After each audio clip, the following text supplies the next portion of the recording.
Así es que, bueno, primero de todos, daros la bienvenida a este webinar de Educación Conectada, que es un programa que muchos de vosotros ya conocéis, si no tendréis la web puesta para que podáis conocer más en profundidad.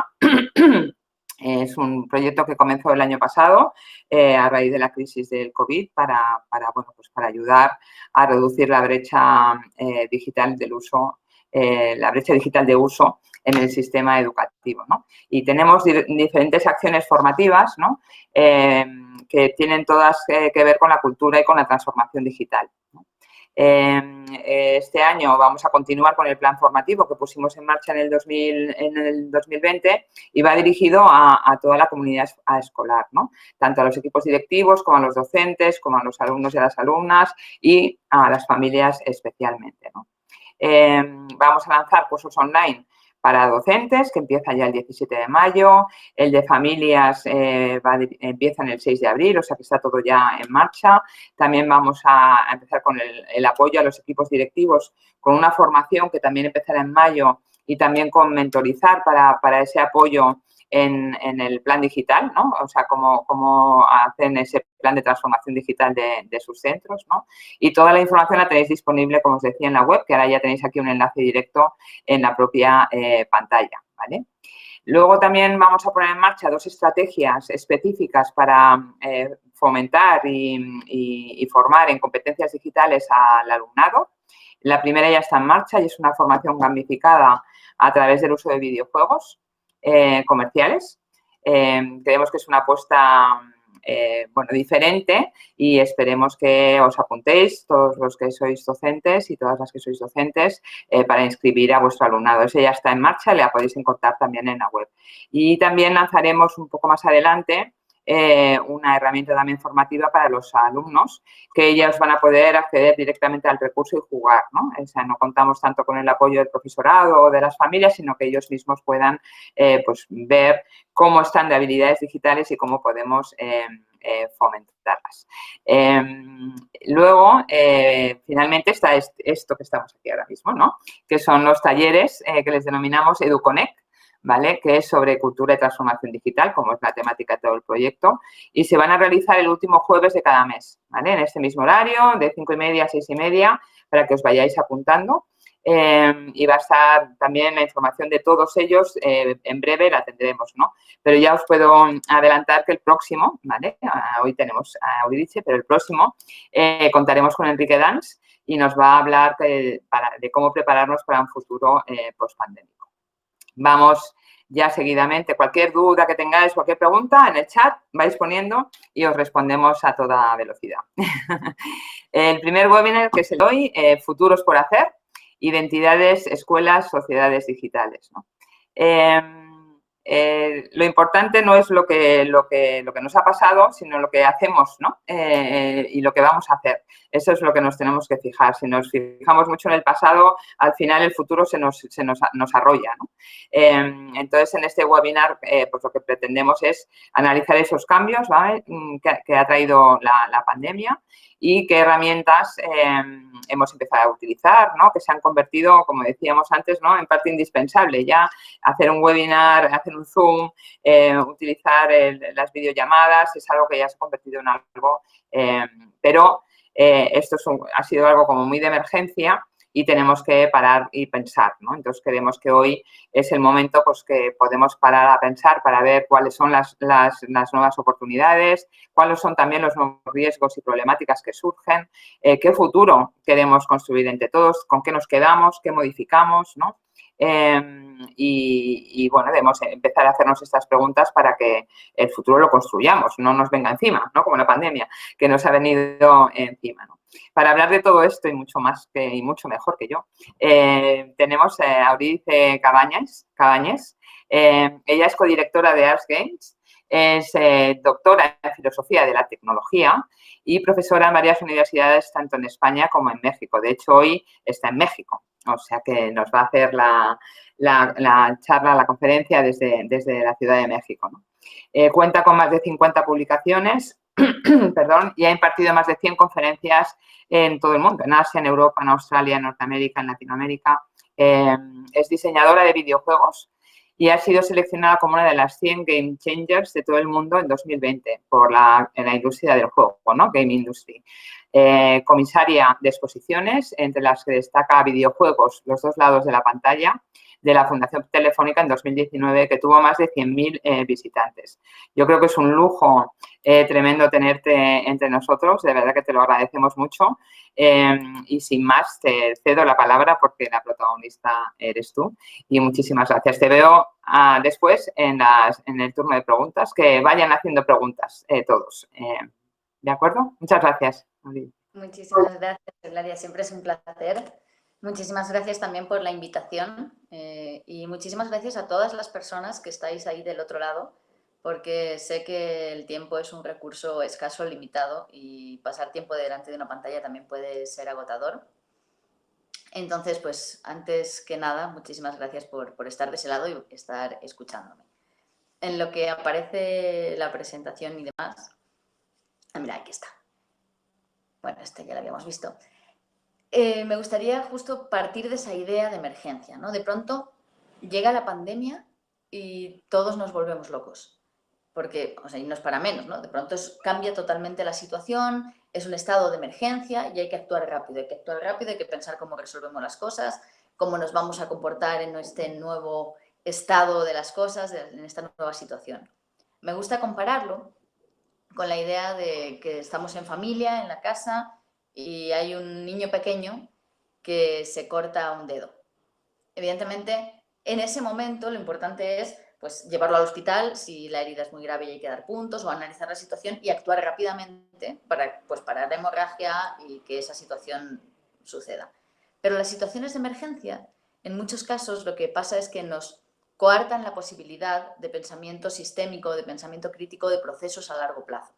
Porque claro, como requieren de una actuación súper rápido, que es lo que nos ha pasado también con esta pandemia, no estamos pensando bien en los pasos que estamos dando, las herramientas que estamos utilizando, y quizá en el caso del niño que se cortó el dedo con el cuchillo, evidentemente después de atenderlo y de paliar esta emergencia, pues quizá deberíamos cuestionarnos cosas como si no le hemos dado una educación suficiente como para saber de qué formas o no se usan los cuchillos, cómo están almacenados las herramientas en la casa, si están demasiado al alcance o demasiado, a una altura demasiado baja, y empezar a trabajar cuestiones sistémicas, ¿no? Ahora estamos un poco en ese punto. Es cierto que la pandemia a todos nos dio así como 20 vueltas y nos dejó medio mareados, agarrándonos a donde podíamos, pero ya llevamos un tiempo donde ya más o menos nos hemos estabilizado y es momento de cuestionarnos también qué herramientas hemos empezado a utilizar, cómo tenemos puesta la cocina, dónde tenemos los cuchillos y qué cosas estamos enseñando, ¿no?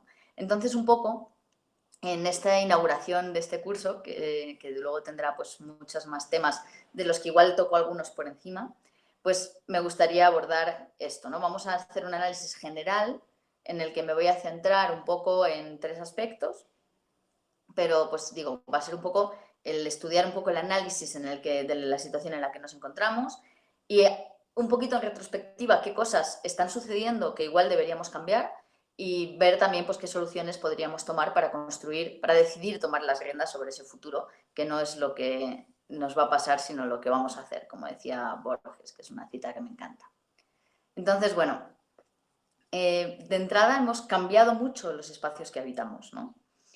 Ahora ya, o sea, antes estábamos habitando espacios muy amplios, recorríamos las calles, las plazas, íbamos a escuelas, universidades, museos, un montón de lugares que de pronto se cerraron y nos quedamos recluidos en un espacio mucho más chiquito, que es nuestra casa, pero que también se amplió a través de las pantallas, ¿no? Que nos permitió explorar otros lugares y otros espacios. Esto tiene sus ventajas y sus inconvenientes. Por un lado, parece que de pronto nos hemos convertido en cuerpos fragmentados, ¿no? Que solo existimos como de hombros hacia arriba. Hay una amiga que hace un ejercicio que a mí me parece súper interesante. En este caso no lo haremos porque vosotros me veis a mí, pero yo a vosotros no. Que es pedirle a las personas que están asistiendo a las clases o las charlas o los webinars que muestren sus pies. Porque ha cambiado mucho también la forma en la que nos vestimos y nos organizamos y nos sentamos, porque solo se nos está viendo de aquí arriba, ¿no? Algo también quizá muy curioso es que parece que en los espacios digitales nos descorporizamos, ¿no? Pero en realidad el cuerpo sigue estando muy presente y sigue estando ahí. Y seguramente más de uno o más de dos de los que estáis escuchando habéis tenido también como esos dolores de estar en una misma postura con el ordenador y no variar tanto. Pero esto no es en realidad, bueno, sí es importante, pero no es de lo que os voy a hablar.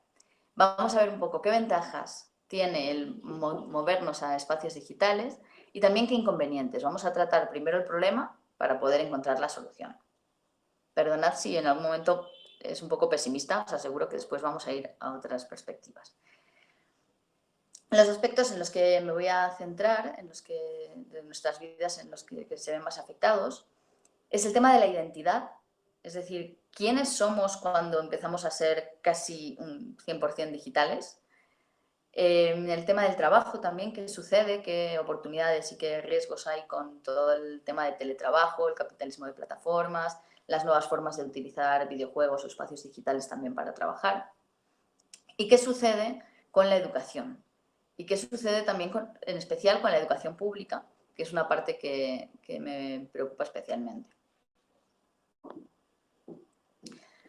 En primer lugar, el pasar mucho más tiempo en espacios digitales, en muchos casos espacios de ocio, digamos, como pues, redes sociales y demás, genera, tiene un impacto muy fuerte también en la identidad y en la autoestima. Lo que estáis viendo ahora en pantalla son los índices de suicidio en Estados Unidos de chicas de 10 a 14 años y de 15 a 19, desde 1999 hasta 2018. Esta gráfica se extrajo de un documental que os recomiendo, que se llama El dilema de las redes sociales, donde varias personas que trabajan dentro de la industria de Silicon Valley y que trabajan dentro de Google, Facebook, Instagram, como dentro de todas estas grandes plataformas digitales, hablan sobre cuáles son las problemáticas que están viendo, incluso desde dentro o desde las formas que tienen de operar. Se empieza a dar la necesidad de construirnos como una imagen digital. Pasamos mucho más tiempo en esta imagen digital. ¿Qué sucede? Que lo que podemos mostrar hacia afuera cuando estamos en el mundo digital es muy distinto de lo que podemos mostrar hacia afuera cuando estamos en el espacio físico. En el espacio físico, pues tú estás ahí, si tienes que ir a clase todos los días, pues quizá un día tengas mejor cara, otro día tengas peor, te están viendo en distintos momentos, distintas facetas, pero cuando estamos decidiendo qué es lo que compartimos con el mundo y qué es lo que no, empezamos a compartir solo en lo que nos vemos bien, lo que nos vemos más bonitas, nuestros logros, y empieza a darse una racionalidad cuantificadora por la cual empezamos a valorarnos a nosotros mismos en base a números, en base a esta foto tuvo tantos likes o no, este comentario que subí tuvo más o menos likes también. Y empieza a generarnos una ansiedad que tiene mucho que ver con la propia forma en la que están construidas las redes y por las formas en las que se trabaja, o sea, por el propio modelo de negocio de las redes sociales. En muchos casos, las notificaciones ni siquiera nos llegan al instante que alguien la dio, podéis tratar de hacer la prueba, sino que las redes sociales nos las dosifican para hacernos una especie de trampa mental y que nuestro cerebro vaya obteniendo pequeñas dosis de dopamina y estemos mucho más tiempo conectados. Entonces, eso genera una dependencia directamente física, o sea, cerebral, de esas dosis de dopamina que nos van llegando con los likes. Y cuando de pronto subimos una imagen que no tiene tantos likes, hay incluso estudios que muestran que mucha gente elimina los posts que han subido y en las primeras horas no han tenido los likes que esperaban en función de los otros, ¿no? Entonces eso genera depresión, genera la sensación de tener muy baja, o sea, empieza a bajar la autoestima porque dependes mucho de los likes de los demás. Y esta identidad que se construye hacia afuera está muy relacionada con casos de depresión, con casos de suicidio. Estas gráficas, como veis, han aumentado muchísimo los casos de suicidio, también los casos de depresión, desde las edades en las que se suele empezar a acceder a las redes sociales, se puede ver un poco como la correlación.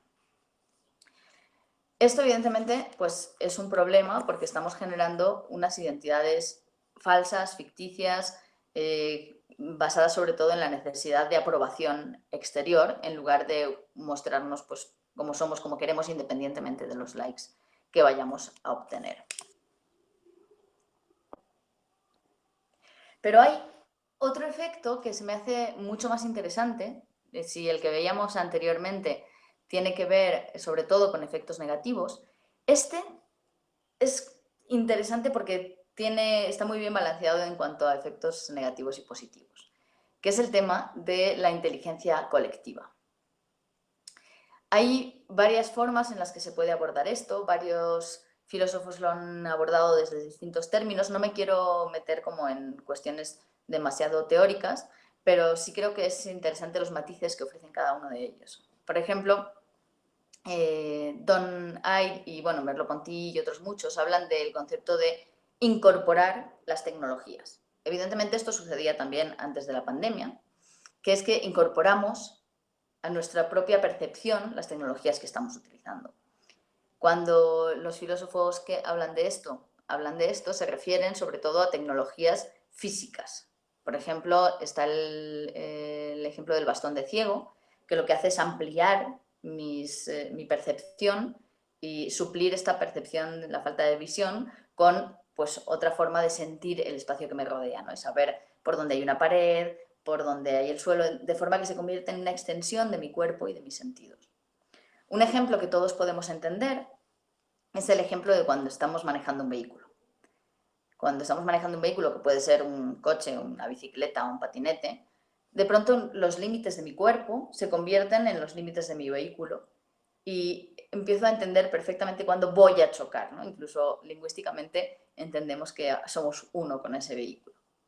La cuestión más interesante en este sentido es qué sucede cuando las tecnologías que estamos incorporando en pandemia a nuestros procesos, a nuestro cuerpo, a nuestros procesos mentales, son tecnologías que son más de software que de hardware. Es decir, lo que estamos incorporando son formas de videollamadas que casi lo que nos dan es telepatía. O sea, tenemos la posibilidad de conectar con otros a distancia, a tiempo real. Cuando lo que estamos incorporando son también las redes sociales que veíamos antes, con todas sus problemáticas, que no ahondaré demasiado en ellas, pero veremos alguna también. Cuando lo que estamos integrando en este cuerpo, en esta mente casi colectiva, son otros sistemas. En este sentido, hay otra terminología que me parece muy interesante, que es la de mente extensa, que nos permite pensar más allá de los límites, que la mente es algo que está más allá de los límites del cráneo, ¿no? Por ejemplo, si yo ahora os digo, ¿cuántos centímetros exactos mide un A4 de ancho y de largo? Seguramente, puede que alguien se lo sepa de memoria, pero seguramente lo que haríais sería ir directamente, buscar en internet y decirme, pues, estos centímetros por estos centímetros. Entonces, ahora lo que tenemos es una gran memoria colectiva, ¿no? Tenemos esta gran memoria que está ahí, a un clic de distancia, a la que podemos acceder en cualquier momento, desde cualquier lugar, y podemos tener pues, un montón de información mucho más amplia y compartida de lo que podría ser la que puedo llegar a recordar, ¿no? Pero de alguna forma, aquí hay una de las problemáticas. ¿Cómo se organiza, cómo se estructura y cómo funciona esa gran memoria colectiva? Es algo que nos tenemos que preguntar. Seguramente si os pregunto en qué buscador realizáis vuestras búsquedas cuando busquéis en internet, estoy casi segura de que todos, quizá menos una persona o dos, diréis que Google. Google es una empresa privada que tiene intereses comerciales, en la que buscan el 98% de las personas del mundo. Es decir, solo hay un 2% que buscan en otros buscadores, lo cual le da casi el monopolio sobre nuestra memoria colectiva. Entonces, Google puede decidir qué vamos a recordar y qué no. Puede decidir qué páginas añade en su lista de búsquedas o cuáles no, dejando páginas fuera. O sea, de alguna forma nos puede dar Alzheimer, nos puede eliminar recuerdos. También puede decidir cuál es el orden de la prioridad de nuestros recuerdos. En función de intereses comerciales, pues ya tenemos los anuncios que nos salen primero porque pagaron y luego tenemos un montón de formas de seleccionar qué contenidos van a aparecernos antes y cuáles nos van a aparecer después, que tienen mucho que ver primero con intereses comerciales, luego también con todas las formas de métodos de rastreo y vigilancia de lo que estamos haciendo en cada momento. Y ahora volveré otra vez a la inteligencia colectiva y a los problemas que puede llegar a dar. Esta es otra de las cuestiones que tienen que ver con la identidad y cómo la configuramos.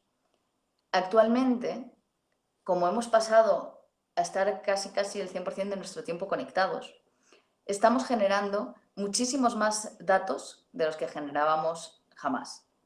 O sea, antes igual pues generábamos muchos datos al caminar con el móvil por el bolsillo, pues de dónde estamos en cada momento, con quiénes nos comunicamos, los contenidos de esas comunicaciones, tanto en voz como en llamadas. En muchos casos nuestros dispositivos tienen activado el modo de compartir micrófono, cámara, teclado y lo que tocamos en el trackpad constantemente, incluso fuera de apps que lo necesiten.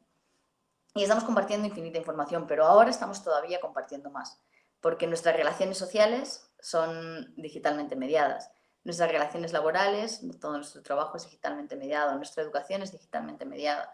Entonces están generando perfiles de datos inmensos de los que no ha habido precedente en la vida. Ahora ya no solo somos quienes creemos que somos o quienes queremos mostrar en las redes sociales que somos, o este conjunto colectivo de personas que recuerdan todo el contenido que hay en Internet.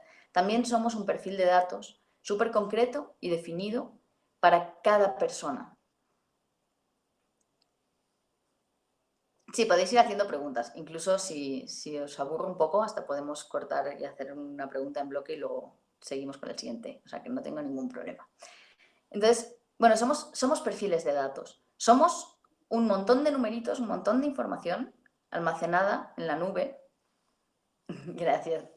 Un montón de información almacenada en la nube que ya está ahí permanentemente y que ni siquiera nosotros sabemos cuántos datos, cuánta información hay de nosotros. Somos un perfil digital que va a condicionar muchísimas posibilidades sobre nuestro futuro. Por ejemplo, va a condicionar cuando pidamos un empleo. Cuando pidamos un empleo, pues muchas empresas van a acceder a las informaciones que existen sobre nosotros. Actualmente ya entran a las redes sociales a ver qué tipo de personas somos, que no tengamos fotos ahí, pues, no sé, borrachándonos o haciendo cosas radicales. Pero cada vez más son estos perfiles de datos, porque además cada vez más son sistemas algorítmicos los que toman decisiones, por ejemplo, el primer filtro de selección de empleo. Y hay muchas empresas que tienen un algoritmo que va a filtrar a las personas según sus perfiles de datos y que después ya va a pasar a las que sean para entrevista con un humano. Igualmente en procesos editoriales. Hay procesos también de a qué colegio van tus hijos o procesos médicos. Por ejemplo, en Estados Unidos los sistemas de derivación de personas a tratamientos también los hacen algoritmos. Y bueno, se han visto que hay bastantes problemáticas como sesgos, donde se manda mucho menos a determinadas personas a tratamientos con las mismas patologías que a otras y genera pues, problemas que pueden ser bastante graves, ¿no? Puede decidir si en algún momento nos asignan un tratamiento, si en algún momento nos dan un trabajo, si en algún momento nos conceden una hipoteca o un préstamo. Todo esto va a depender, o incluso si podemos entrar en una zona u otra de la ciudad, en cuanto más se va convirtiendo la ciudad en Smart City y se trabaja con todos estos datos. Entonces, lo que somos ahora mismo, el perfil también de identidad, es un montón de numeritos que va a determinar nuestros futuros posibles, qué vamos a poder y qué no vamos a poder hacer en un futuro. Y esto además, de alguna forma, nosotros no podemos acceder a ello porque aunque sea nuestra información, pertenece a las empresas a las que se lo hemos dado o a las empresas que se lo han vendido a otras empresas, que lo han comprado de esas empresas. Y además los algoritmos que van a decidir todas esas decisiones tampoco sabemos cómo funcionan porque están protegidos por ley de propiedad intelectual. Entonces, todos los estudios que hay donde se han visto sesgos, por ejemplo, de muchas mujeres que les conceden menos créditos que a los hombres, por ejemplo, o menos cantidad, o las contratan menos en selección algorítmica, se han visto no al analizar el algoritmo que está cerrado, ni sus datasets, sino al ver cuáles son los inputs de entrada, es decir, cuántas personas se han presentado y con qué características, y cuáles son los de salida, es decir, a cuáles les han concedido los tratamientos. Entonces, bueno, esto es una problemática porque muchas de las decisiones de gestión pública, de gestión de la salud, de gestión de la educación, se están generando por algoritmos privados que tenemos que considerar el hecho de que ni siquiera sabemos cómo funcionan. Pero bueno, vuelvo un poco otra vez a esta inteligencia colectiva y ahora lo voy a relacionar con lo que os comentaba de los perfiles de datos anteriormente, que es una de las problemáticas que surgen también. Que con esto de que podemos tener nuestra memoria a un clic de distancia, pues estamos delegando funciones de nuestra propia mente a dispositivos y entornos tecnológicos. Por ejemplo, pues estamos delegando el acordarnos de los cumpleaños de nuestros amigos a la red social, que ya nos los va a recordar. Estamos delegando recordar cuánto mide una 4, pues a saber que a un clic lo tengo en internet. O sea, nuestra memoria la acabamos de delegar. Tenemos una memoria delegada a los procesos tecnológicos. Pero también delegamos otras muchas cosas. Marina Garcés habla de la inteligencia delegada y parte un poco de la idea de todo el contenido que se está generando. Que aquí relaciono también un poco con las redes sociales. Cuando tenemos una estructura en la que lo que vale es lo cuantificable, es el número de likes, es el número de adhesiones, de comentarios, empezamos a primar la cantidad sobre la calidad. Ya no importa que yo comparta algo de muchísima calidad, sino que comparta un montón de cosas porque entonces voy a tener likes constantemente. Eso genera que haya flujos de información tremendamente grandes. O sea, ya se están generando muchos más vídeos de los que nadie podrá ver en su vida. Se está generando muchísimo más información de la que nunca nadie podrá asimilar en su vida. Incluso hay granjas de móviles viendo vídeos, o sea, para generar más visitas y generar más números para que siga subiendo como toda esta lógica de lo numérico y de la racionalidad cuantificada, ¿no? Pero ¿qué sucede con esto? Que como estamos generando y generando y generando, nuestra posibilidad de pensamiento crítico se ve mermada. Si yo al día leo un artículo, lo que voy a hacer, pues el artículo que me leí, pues tengo tiempo después de buscar si en otro lugar aparece lo mismo, investigar un poco de dónde sacaron las fuentes y pues digo, va, pues ahora ya tengo una información razonada, argumentada sobre lo que pienso de este artículo. Cuando lo que estamos viendo son 200 artículos al día haciendo scroll, nuestra capacidad de analizar críticamente esa información evidentemente se reduce muchísimo. Por lo tanto, lo que empezamos a hacer es delegar ese razonamiento crítico en los demás. Delegamos nuestro análisis crítico en el amigo que lo compartió. Entendemos que si esta persona en la que confío compartió esto, pues entonces es verdad y yo ya no voy a hacer todo el proceso. Delegamos en medios. Pues yo sí confío en todo lo que publica este medio y entonces ya no hacemos ese proceso. Y delegamos, y aquí viene un poco la conexión con lo que os comentaba antes de los perfiles de datos, delegamos en algoritmos. En un acto de pesimismo sobre lo humano sin precedentes, pensamos que los algoritmos van a tomar mejores decisiones que nosotros. De hecho, en muchos casos se vende la idea de que los algoritmos pueden tomar decisiones más neutrales, más objetivas, ¿no? Y pensamos que, claro, con la cantidad ingente de datos que hay, que es cierto que actualmente hay una cantidad ingente de datos, nosotros no podemos tomar decisiones bien justificadas. Entonces, como solo un algoritmo puede analizar toda esa gran cantidad de datos, lo que se llama Big Data, que se llama Big Data porque son cantidades de datos tan grandes que ya ninguna persona puede analizarlas, entonces solo un algoritmo lo puede hacer. Lo que sucede, o una de las problemáticas, no es solo que los algoritmos vayan a tomar decisiones que ya no se están tomando por personas humanas, que en general podríamos trabajar de alguna forma con los algoritmos para tomar decisiones. Después os propondré alguna idea loca también de futuros posibles bonitos. De momento, perdón, que os voy a asustar un poquito.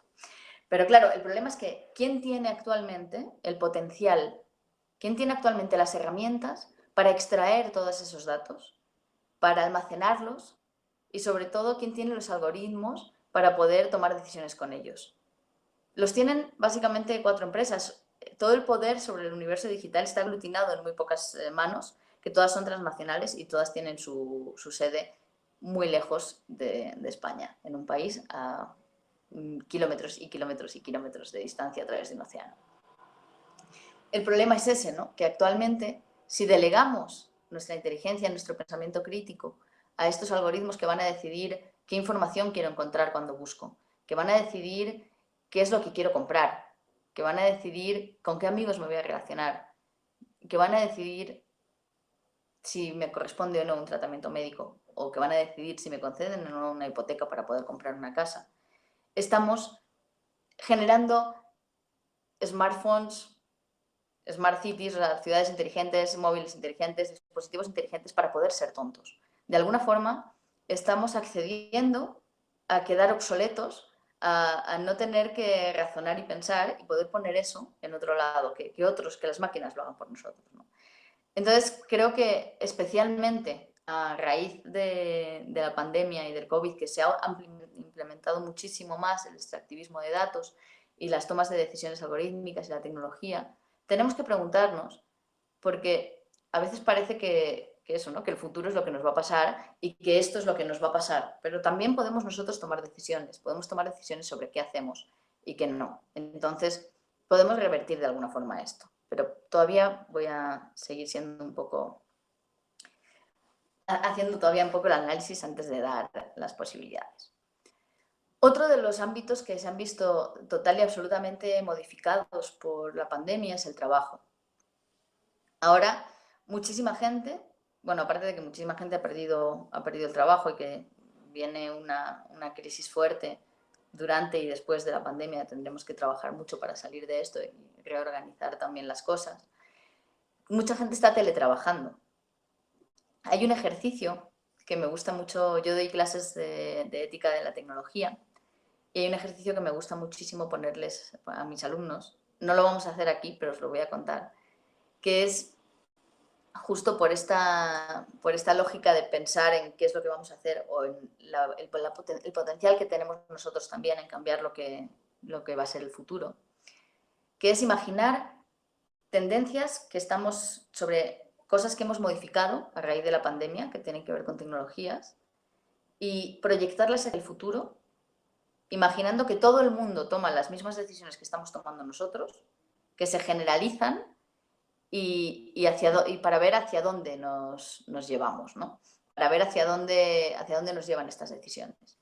Entonces, por ejemplo, si pensamos en que hay una gran posibilidad ahora que se ha abierto, que muchas empresas han adoptado y que seguramente después de la pandemia permanezca, que es la posibilidad de teletrabajar, podemos imaginarnos un mundo donde quizá las ciudades no tengan tanto peso, donde podamos estar trabajando desde lugares muy diferentes, donde se repueblen quizá toda la España vaciada, todos los espacios que se fueron despoblando para aglutinarse dentro de la ciudad, que era donde está el trabajo. Se puede revertir ese proceso, se pueden generar también posibilidades donde estemos trabajando más cerca de la naturaleza, quizá más ecológicas, donde podamos tener además pues, nuestro huerto y estar trabajando en un lugar donde se reduzcan los desplazamientos. Las propias ciudades pueden quedar mucho más libres de tráfico si estamos reduciendo un montón de tráfico para ir a trabajar. Entonces, de alguna forma, podemos tener posibilidades como muy, muy interesantes a raíz de la digitalización, pero aunque en la pandemia se habló mucho de pues, la naturaleza recuperándose porque paró muchísima de la actividad y que pues, todo al pasar a digital es más ecológico, en realidad no tenemos que dejar de tener en cuenta que lo digital también es material, que la nube pues no es la nube, son ordenadores de otras personas, o sea, son servidores con un peso, un tamaño específico, que consumen una energía, que están también generando una huella de carbono, que los dispositivos que estamos utilizando para conectarnos y que cambiamos cada año porque la propia compañía nos lo regala, tienen materiales que son escasos, como por ejemplo el coltán, que para su extracción se generan en condiciones bastante terribles. Por un lado tenemos toda la guerra de República Democrática del Congo, que es el primer exportador de coltán del mundo, con Ruanda, su país vecino, que es el segundo exportador de coltán en el mundo, cuando no tiene coltán en su suelo. Que, por ejemplo, también en las minas de coltán trabajan 40.000 niños en condiciones de esclavitud o sin esclavitud, donde la media es de un minero muerto al día. Es decir, no olvidemos también, aunque evidentemente el mundo digital nos puede permitir tener unas posibilidades de vida y existencia con una menor huella, no olvidemos que la huella existe, aunque pueda ser menor, y que las condiciones y la materialidad de los espacios digitales tienen que tenerse en cuenta. Actualmente, por ejemplo, la Unión Europea está tomando medidas y está estableciendo regulaciones. La última, bastante interesante, es contra la obsolescencia programada, también teniendo en cuenta el derecho a reparación, donde pues, una empresa que genere un dispositivo tiene que tener las piezas para repararlos disponibles por lo menos en los 7 años siguientes. Y creo que es muy importante porque si queremos, o sea, sí podemos ser más ecológicos a través de la tecnología, pero necesitamos también establecer unas formas que no sean las que está habiendo ahora de flujo de producción-consumo tecnológico, donde estamos constantemente renovando dispositivos, generando toneladas y toneladas de residuos electrónicos que contienen materiales también muy contaminantes y que se están repartiendo muy desigualmente. O sea, casi todos los residuos electrónicos se generan en Estados Unidos, pero se procesan en América Latina y en Asia y en África, de forma que pequeños espacios procesan grandes cantidades de recursos quemando al aire libre, saltándose protocolos porque tienen exceso de residuos y generando la contaminación de acuíferos, de atmósfera y demás. Es decir, sí, tratemos de reducir huella de carbono, tratemos de teletrabajar, tratemos de alcanzar esto, pero no olvidemos que las tecnologías digitales también son físicas, también son materiales y que hay que tener muy en cuenta las condiciones de materialidad en las que se producen los dispositivos que son necesarias para almacenaje en los servidores y quizá combatir un poco ese diógenes digital que todos tenemos porque al final sentimos que es algo inmaterial e inocuo y borrar ese vídeo de gatitos que nos descargamos en 2012 que no hemos vuelto a ver o seleccionar de esas 2.025.000 fotos que tenemos cuáles son las que de verdad queremos guardar o no estar mandando constantemente mensajes de voz o vídeos haciendo así que se están almacenando en servidores y están ocupando un peso y están teniendo una huella y un impacto ecológico también, ¿no? Perdón, que es que esto me voy un poco del trabajo porque creo que es bastante importante. También voy a acelerar un poquito porque quiero que haya espacio para preguntas.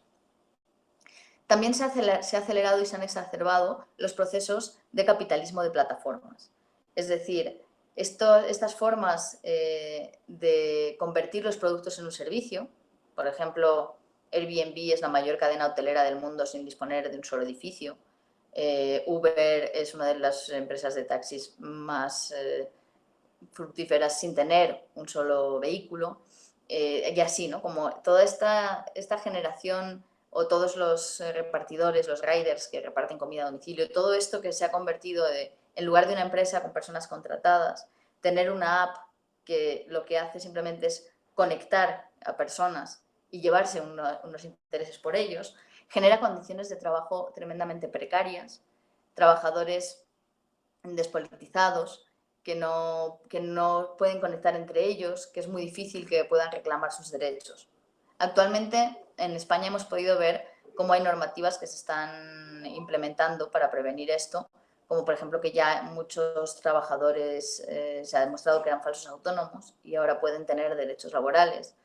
Pero en general creo que es muy importante que tengamos en cuenta cómo nuestros hábitos de consumo están llevando a cabo, están generando posibilidades de autodestrucción. Quiero decir que si empezamos a comprar todo en Amazon y dejamos que mueran las tienditas de nuestros barrios, si empezamos a pedir todo en Rappi y una gran cantidad de los intereses del gasto que hacemos se lo lleva una gran transnacional, estamos llevando nuestro dinero fuera del país, lejos de nosotros y a empresas que practican prácticas también muy poco éticas a través de estas posibilidades que les ha brindado también el mundo digital y a través de esta cuestión que nos hemos encontrado ahora en pandemia, que es estar encerrados, pues vamos a pedirlo todo por la app más fácil, ¿no?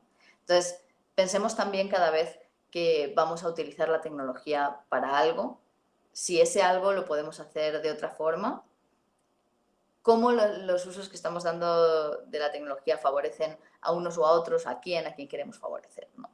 Porque además algo que ha sucedido también, especialmente con la pandemia, es que se ha dado una ruptura entre la frontera de ocio, trabajo y consumo. Prácticamente ya no hay ocio sin consumo. Todo nuestro ocio es consumo. Vemos pelis en Netflix, paseamos por las redes sociales, estamos consumiendo un producto, siempre que, o sea, el ocio total y absolutamente improductivo casi está desapareciendo. Pero también se está rompiendo esa frontera entre ocio y trabajo, o incluso consumo y producción, porque cada vez que estamos navegando, viendo pelis en Netflix, estamos generando un montón de datos que son la base de esa industria que va a utilizar esos datos después para decidir qué es lo que vamos a recordar y qué es lo que no, o cómo se van a dar nuestras relaciones. Entonces, estamos en un entramado en el que ocio, trabajo y consumo de alguna forma se han interconectado. Estamos haciendo trabajo gratuito constante cuando caminamos por la calle con el móvil, estamos haciendo ocio que siempre es consumo, y hay que salir un poco de esa ruedecita del hámster y pararnos a pensar a dónde nos lleva, con este ejercicio que os contaba, o sea, a dónde nos llevan nuestras prácticas tecnológicas, a dónde nos llevan los hábitos que hemos adquirido, qué futuros imaginamos si todo el mundo lleva a cabo esos mismos hábitos, y si no nos gusta el futuro que nos imaginamos, decidir qué hábitos tenemos que cambiar para ver si llegamos a un futuro que nos guste más. Uno de los temas que me preocupa especialmente con el caso de la pandemia, y aquí es donde aplica perfectamente el niño cortándose el dedo, es el de la educación. De pronto, no podemos meter a los niños a la escuela porque se van a contagiar, entonces se cierran las escuelas, pero necesitamos que siga habiendo educación. Entonces, ¿qué sucede? Nos agarramos de las primeras herramientas que hemos visto a la mano y empezamos a dar clases por Zoom. En México a día de hoy todavía las escuelas, desde que empezó la pandemia, siguen dando clases por Zoom. No han vuelto a la escuela en muchos de los estados. Empezamos a dar clases por Google Classroom y tratamos de paliar como pues todo lo que no podemos hacer con estas tecnologías. Evidentemente, las tecnologías nos pueden ayudar muchísimo en los procesos educativos. Pueden ser unas aliadas increíbles, pero tenemos que preguntarnos qué tecnologías, por qué y a los intereses de quién están respondiendo. Y sobre todo, ¿qué está sucediendo con la educación pública cuando estamos poniendo toda la infraestructura en manos de la empresa privada? Es decir, antes de la pandemia, el Estado tiene que garantizar la educación. ¿Garantiza la educación cómo? Pues dotando de un espacio donde se da esa educación, la escuela, que cuenta con calefacción, cuenta con conexión eléctrica, cuenta con todos los equipos que son necesarios para que la educación tenga lugar, cuenta con el profesorado, evidentemente, y cuenta pues con ese entorno indispensable para que la educación tenga lugar. Cuando llega la pandemia, el lugar no está garantizado, porque pues puede haber quien no tenga casa y cómo tiene esa educación, ¿no? Y el lugar donde se está, o quien esté en su casa y no tenga un cuarto desde el que pueda estar solo cerrado en clase porque son varias personas que están ocupando el mismo espacio, ¿no? Entonces el espacio donde se da ya no está garantizado. La conexión eléctrica no está garantizada, las proveen las familias. La conexión a internet ya no está garantizada. Los dispositivos a través de los que nos conectamos tampoco están garantizados, los tiene que dar la familia. Y además, cuando estamos utilizando todos estos softwares que extraen datos de sus usuarios, que su modelo de negocio es vivir de los datos de sus usuarios, uno de los modelos principales, estamos exponiendo perfiles de datos de menores que si decíamos que ahora todos los datos que compartimos, consciente o inconscientemente, pero siendo personas adultas y habiéndole dado al acepto los términos y condiciones, aunque no los hayamos leído, nos van a condicionar nuestro futuro, la posible atención médica, colegio, todo eso. Hay un montón de menores que no tienen edad para tener cuentas de redes sociales, pero cuyos datos ya se están vendiendo a Facebook. Por ejemplo, Zoom vende los datos a Facebook aun cuando no tengas cuenta. Entonces, estamos protegiéndolos por un lado, pero exponiéndolos por el otro. Tenemos que tener muy en cuenta qué tecnologías vamos a utilizar para la educación en línea y a los intereses de quién responden. Y si la respuesta no es a los de los estudiantes, entonces no tenemos que usar esas tecnologías. Y con esto ya voy terminando. Tenemos que preguntarnos hacia qué ciudadanía digital queremos ir. ¿Qué ciudadanos digitales queremos formar? Porque actualmente, cuando somos ciudadanos españoles, la ciudadanía se construye en los espacios públicos. Cuando estamos en la ciudadanía digital se conduce en espacios privados y son empresas quienes deciden las normas de participación, si nos expulsan o no, si cierran nuestras cuentas, si nos silencian, y qué cosas podemos decir y qué no, y cómo y qué es lo que van a mostrar y qué no.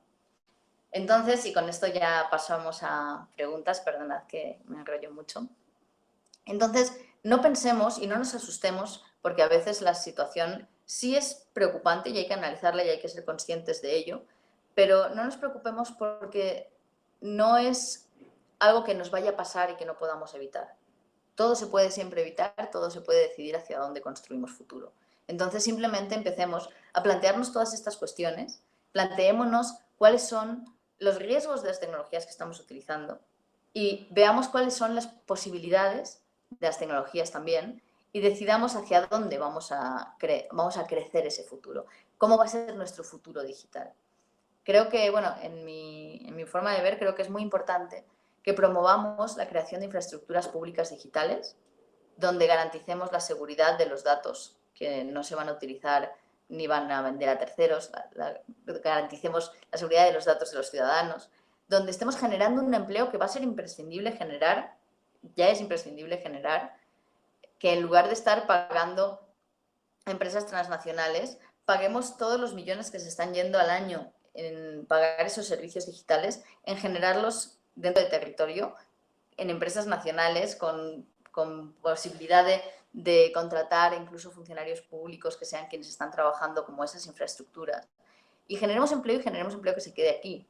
Generemos sobre todo tecnologías situadas o pensemos en que las tecnologías que usemos sean tecnologías situadas, es decir, actualmente las tecnologías que usamos son tecnologías globales, son homogéneas, son homogeneizadoras, todos tenemos que adaptarnos a cómo funcionan esas tecnologías. Entonces, pensemos en qué tecnologías podemos construir que sirvan a nuestros propios intereses o qué tecnologías podemos reapropiarnos que sirvan a nuestros propios intereses y podamos modificar a nuestro antojo. Por eso siempre defiendo muchísimo el software libre, porque puedes modificar el código, modificar las funciones y adaptarlo a las necesidades específicas que tenga la población con la que estás trabajando. Y podemos emplear la tecnología para facilitar esta construcción colectiva de los futuros que imaginamos. Si salimos un poco, por ejemplo, de Google, pues hay otras muchísimas herramientas que se pueden utilizar, DuckDuckGo, Quant, Brave, que son software libre que no rastrean nuestras búsquedas. Hay herramientas también alternativas para videollamadas, hay herramientas alternativas para un montón de cosas que podemos utilizar para coordinarnos y construir los futuros que queramos llegar a imaginar. Después, como quiero que dé tiempo un poco para las preguntas, después os pasaré a la organización recursos digitales que se pueden utilizar, un kit también de data detox sobre medidas que podemos tomar en nuestros propios dispositivos y con nuestras tecnologías y posibilidades aparte de bibliografía alternativa sobre todos estos temas que llevo trabajando mucho y específica sobre educación y la posibilidad de construcción de aprendizajes y tecnologías autogestionadas. Entonces, bueno, sin más, espero que os haya parecido interesante. Seguiría hablando 3 horas más, pero bueno, pasamos a las preguntas porque también quiero escucharos. Y nosotros estaríamos 3 horas más escuchándote, ¿vale? Porque muy interesante, tienes una perspectiva pues muy global, muy que engloba todo. Y ahora te voy a pedir un esfuerzo de síntesis, porque queríamos que nos contestases a 2 preguntitas muy breves, pero para que lo contestases, ya sé que la pregunta es súper global, pero que sobre todo para ti, ¿qué es lo que destacarías como la principal ventaja que nos ha traído la digitalización a nuestras vidas? La principal ventaja de la digitalización es la ubicuidad, poder estar en cualquier lugar, en cualquier momento. Creo que esa para mí es la principal ventaja. Fantástico. Y la segunda, ¿cuál sería el mayor desafío, ¿no? O el mayor reto de la digitalización en nuestras vidas, ¿no?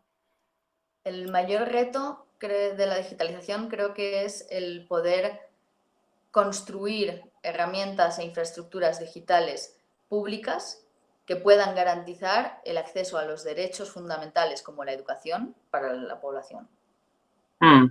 Ni más ni menos, ¿no? El gran desafío. Muy bien, pues tenemos bastantes preguntas. Te pido brevedad. Bueno, ya veo que eres súper breve, o sea que te agradezco un montón. Y además nos has dado muchísimos conceptos en muy poco espacio de tiempo, pero interesantísimos y hay bastantes preguntas. Entonces, no sé si queréis que las lea yo o me las vais poniendo en la pantalla, como os parezca a vosotros, organizadoras. ¿Me decís? Bueno, las voy a empezar a leer yo y así vamos más rápido. Había bastantes preguntas sobre el tema de la inteligencia delegada. Por ejemplo, que no son más los aportes positivos de la inteligencia delegada que los negativos, ¿no? Porque así podemos no podemos acordarnos de todo, ¿no? Y así nos podemos centrar en lo fundamental, ¿no? Y relacionado con esto, si delegamos nuestra memoria, porque el acceso a la información es inmediato, ¿no? No supone una pérdida de nuestras capacidades como seres humanos, ¿no? Esa es la pregunta. ¿Qué podemos hacer desde la escuela? ¿Trabajar esa capacidad? Yo creo que efectivamente no está mal delegar nuestra memoria a memorias externas, o sea, no, me parece que puede ser muy positivo. Personalmente siempre digo que tengo mucha RAM y muy poco disco duro, o sea, no almaceno mucha información, pero la proceso rápido. Entonces está muy bien saber dónde poder buscarla y ya está, y tenerla a un clic de distancia. Creo que puede permitirnos explorar otras formas de pensamiento y trabajar más en otras cosas que no es solo el recordar, aunque recordar sea importante. Simplemente creo que es muy importante que seamos conscientes de que al poner nuestra memoria fuera, estamos poniéndola también en otras manos. ¿Y en manos de quién? ¿No? Y seamos conscientes también o nos planteemos cómo queremos que funcione esa memoria externa y tomemos decisiones acerca de cómo la vamos a tener. O sea, igual yo puedo tenerla en un disco duro en mi casa y cada vez que acceda a mi memoria no hay un tercero mirando a ver a qué estoy recordando, ¿no? O sea, simplemente tenemos que ser conscientes de que nuestra memoria ahora está en otro lugar y cómo está funcionando y cómo queremos que funcione. Sí, pero y toda esta ola, por decirlo de alguna manera, de que la educación no puede ser memorística, ¿no? Porque la memoria la podemos utilizar para otras cosas, ¿no? Y que tiene que ser más crítica, ¿no? Más de pensamiento crítico. ¿Cómo balanceamos eso, no? O sea, ¿cómo lo balanceamos? No, yo estoy totalmente de acuerdo. Yo no creo que tengamos que volver a aprendernos toda la información que existe en el mundo, para nada. O sea, creo que lo importante es poder analizarla críticamente, poder sacar conclusiones, poder saber la información que hay, pues eso, ¿no? Pues a quién le interesa difundirla, por qué, es un bien público, es un bien privado, es un interés particular de alguien que me quiere engañar para que caiga en una estafa. Entonces, creo que sí es tremendamente importante el pensamiento crítico y aplicarlo también eso, ¿no? A nuestra memoria externa, ¿no? O sea, tener la tecnología como foco también, no solo como herramienta, sino como foco de estudio y de análisis de ese mismo pensamiento crítico. Perfecto. Esta pregunta, ¿no? que la hemos visto, ¿a qué vida dará prioridad un coche que se conduce solo? ¿Al conductor o al peatón? ¿No? ¿Quién lo va a decidir? ¿Una empresa? ¿El gobierno en que se compre el coche? ¿Quién decide? ¿No? Bueno, pregunta. Todo el tema de Internet de las cosas es curioso porque hemos pasado de un modelo a otro muy diferente y muy rápido. Antes teníamos el modelo de comprar productos, ¿no? O sea, yo, por ejemplo, pues me compro un limón y es mío y hago con él lo que quiera, ¿no? Pero de pronto cuando esos productos tienen Internet de las cosas pasan a ser servicios. Por ejemplo, no sé, la Thermomix, quiero cocinar, el robot de cocina. Pues si no lo tengo conectado a Internet y no tengo las recetas del acceso, ya no lo puedo usar para nada, ¿no? O sea, si lo desconecto, no. El coche igual, un coche ya inteligente, ya no me pertenece a mí, le pertenece a la empresa, que puede decidir si en algún momento me permite el uso o no. Y de alguna forma pasan a ser servicios de los que yo no tengo la responsabilidad. O sea, si un coche autónomo está conduciendo, pues el que va adentro no tiene nada que hacer. Pero de hecho, la empresa tampoco. O sea, por eso es tan importante el pensamiento crítico y la filosofía, para anticiparnos a problemáticas de un futuro que está a la vuelta de la esquina, que ya en muchos casos ya está aquí y que todavía no hay ni respuestas desde lo legal, ni respuestas desde nada, porque no nos hemos parado a pensar, porque seguimos todavía tendiendo a curar el dedo del niño que se cortó y no estamos pensando todavía pues dónde dejamos el cuchillo, ¿no? Igual llega otro niño y se corta con el mismo cuchillo que dejamos mientras íbamos a atender al otro. Entonces hay que pararse un momento y decir, a ver, espérate, ¿qué está pasando? Sí, claramente, ¿no? Otra pregunta va diciendo, pues es muy interesante, vuelves con la inteligencia colectiva, ¿no? ¿Algún ejemplo práctico de lo que se puede conseguir en el ámbito educativo, ¿no? A través de esta inteligencia colectiva, por todas las herramientas que estamos usando y todo este pensamiento que está aquí, ¿no? Pues hay muchísimos. O sea, por ejemplo, el transformar las cosas de aprender matemáticas en una clase, aprender lengua en otra, y pueden pasar a proyectos transversales donde se trabajen todas las competencias, todas las habilidades en el desarrollo de un proyecto donde todos los niños y niñas vayan aportando lo que saben cada uno y estar desarrollando en conjunto, ¿no? Hay procesos muy chulos. A mí me interesa sobre todo las posibilidades que dan los videojuegos y la posibilidad lúdica, porque lo lúdico siempre es algo que te conecta inmediatamente, ¿no? O sea, como que si tú te encuentras con alguien y estás jugando, ya esa conexión existió mucho más fuerte que si nada más dices, hola, soy no sé quién y hago no sé cuántos. Y por otro lado, siempre jugar es decidir reglas en conjunto, ¿no? Aunque sea decidir aceptar unas reglas prefijadas de tal juego. Pero también pues generar reglas, negociar. Entonces creo que es, bueno, creo yo y creen desde Wizinga que el juego es una herramienta donde vamos a proyectar como las posibilidades futuras también de construcción de reglas, de ciudadanía, de vida social, y todo eso está contenido ahí.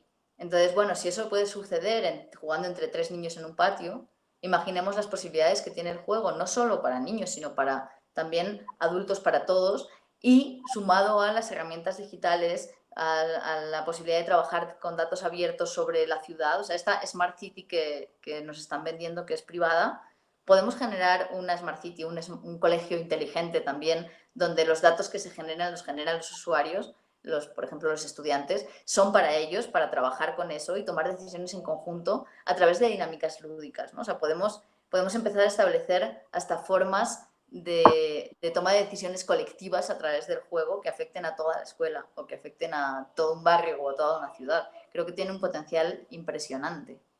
Sí, muy bien esta idea del juego, muy bonita, muy bien y muy útil, y además que creo que la escuela es el lugar idóneo, ¿no? Bueno, la familia también, pero está claro. Otra pregunta que te lanzo: las tecnologías son herramientas, ¿no? Pero ¿cómo implementar metodologías educativas integradas en ellas para que sea y que éstas estén al servicio de lo digital y no al revés? A ver, ¿se entiende? Cómo implementar metodologías educativas integradas en ellas, con las herramientas, y que estén en servicio que las metodologías estén al servicio de lo digital y no lo digital al servicio, ¿no? O sea, Bueno, creo que primero tenemos que partir de las necesidades de nuestros estudiantes, es decir, qué es lo que necesitan aprender o qué es lo que necesitan trabajar, cómo, ¿no? Y a partir de eso, o sea, primero saber eso y después buscar como qué herramientas pueden responder a esas problemáticas y, o sea, y ayudarnos a trabajar con niños y niñas y establecer metodologías que no sean las tradicionales. Es decir, no basta solo como con introducir una tecnología para estar entrenando en competencias digitales, porque en muchos casos solo estamos aprendiendo a manejar esa tecnología en concreto, ¿no? Entonces, creo que es tremendamente importante eso. Primero, ver las necesidades de los chavales y de los chicos y chicas. Después, ver cómo metodológicamente vamos a introducir esa herramienta, porque va a cambiar la metodología, no va a ser la metodología tradicional.